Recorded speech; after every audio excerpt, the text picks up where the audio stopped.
बोरीवली संजय गांधी राष्ट्रीय उद्यानाच्या बाहेर सध्या आदिवासी बांधवांचं आंदोलन सुरू आहे. कशासाठी आंदोलन सुरू आहे, काय सांगणार ताई तुम्ही? आंदोलन आमच्या घरांसाठी चालू आहे. घर, जागा, जमीन, शेती आमची इथेच होती.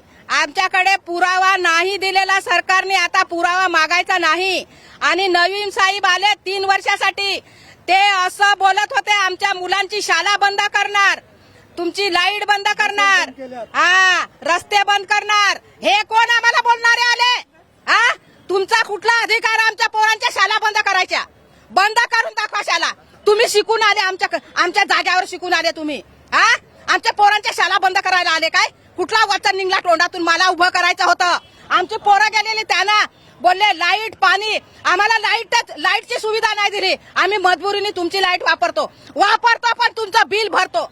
आम्ही भुक्याचे राहून, आम्हाला पगार जास्त नाही, भुक्याचे राहून तुमचं आम्ही बिल भरतो. त्याच्यावर तुमचा अधिकार नाही. कुठले साहेब बोलले आमच्या पोरांच्या शाळा बंद करायच्या? तुम्ही का शिकून आले इथे? का शिकून आले? असा अधिकार होता काय तुमचा? आले तुम्ही इथे बंगले बांधायला लागले. तुम्हाला सरकारने लिहून दिलं काय इथे बंगले बांधायचे? आमच्या मोडक्या तोडक्या झोपड्या. अरे आम्ही ही जागा सांभाळून ठेवलेली, तुमच्यासाठी नाही सांभाळून ठेवली.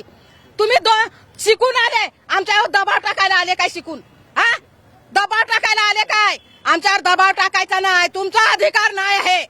आमचं आहे. गेट पासून हे सगळं आमचं आहे. आमच्या वाढ वडिलांनी राखून ठेवलेलं, त्याच्यावर तुम्ही पारख चालू केला.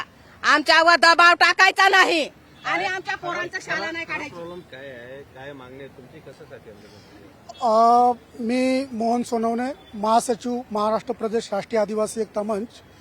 गेल्या 19 तारखेला या ठिकाणी नोटीस लावण्यात आली की आदिवासी पाड्यांमध्ये पूर्ण एकाच आडनावाचे एखाद्या व्यक्तीची जर काही चुकी असेल तर त्याला अनुसरून पूर्ण पाड्याच्या पाडे डिमोलाइज करण्याचं षडयंत्र इथल्या प्रशासनाने केलेलं आहे. आणि ते षडयंत्र थांबवण्यासाठी आज हा एवढा मोठा समाज भयभीत होऊन आपल्या अधिकारांसाठी आपला संसार उद्ध्वस्त होऊ नये म्हणून या ठिकाणी जमलेला आहे. नोटीसमध्ये स्पष्ट लिहिलेलं आहे, माननीय हायकोर्टाचा आम्ही सन्मान करतो, पण माननीय हायकोर्टाला गुमराह करण्याचं काम फॉरेस्ट प्रशासनाने केलेलं आहे. हायकोर्टाने ऑर्डर दिली एखाद्या दुसऱ्या मॅटरमध्ये आणि त्याचा आधार घेऊन इथल्या आदिवासी समाजाला उद्ध्वस्त करण्याचं काम, छळायचं काम इथलं फॉरेस्ट प्रशासन करत आहे. त्याविरुद्ध हा समाज या ठिकाणी राष्ट्रीय आदिवासी एकता मंचच्या माध्यमातून जमा झालेला आहे. मागणी काय आहे तुमची? मागणी हीच आहे की या ज्या ताईंनी सांगितल्या पाणी, लाईट, शाळा, रस्ते ह्या ज्या मूलभूत सुविधा आहेत त्या आजपर्यंत तर दिल्या नाहीच तुम्ही, तर आमचा सर्वे व्हावा. आणि तो सर्वे आमचे महाराष्ट्र प्रदेश अध्यक्ष माननीय रमेश गौडजी साहेब दिल्लीला गेलेले आहेत. एसटी आयोगातर्फे या ठिकाणी लवकरात लवकर सर्वे होत आहे आणि त्या सर्वेच्या अनुषंगाने या ठिकाणी पेसा कायद्याअंतर्गत सुविधा भेटाव्यात ही आमची मागणी आहे.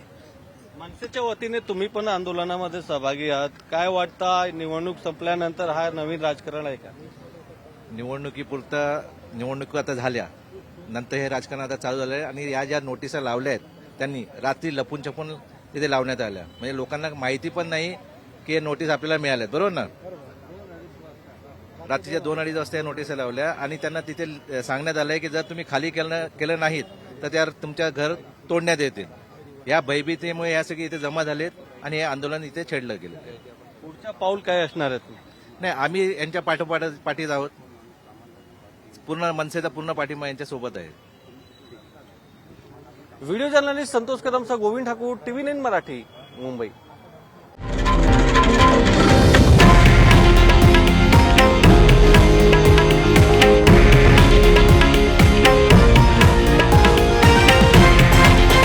हे आहे देशातील नंबर 1 न्यूज नेटवर्क आणि आपण पाहत आहात TV9 मराठी, एकमेव.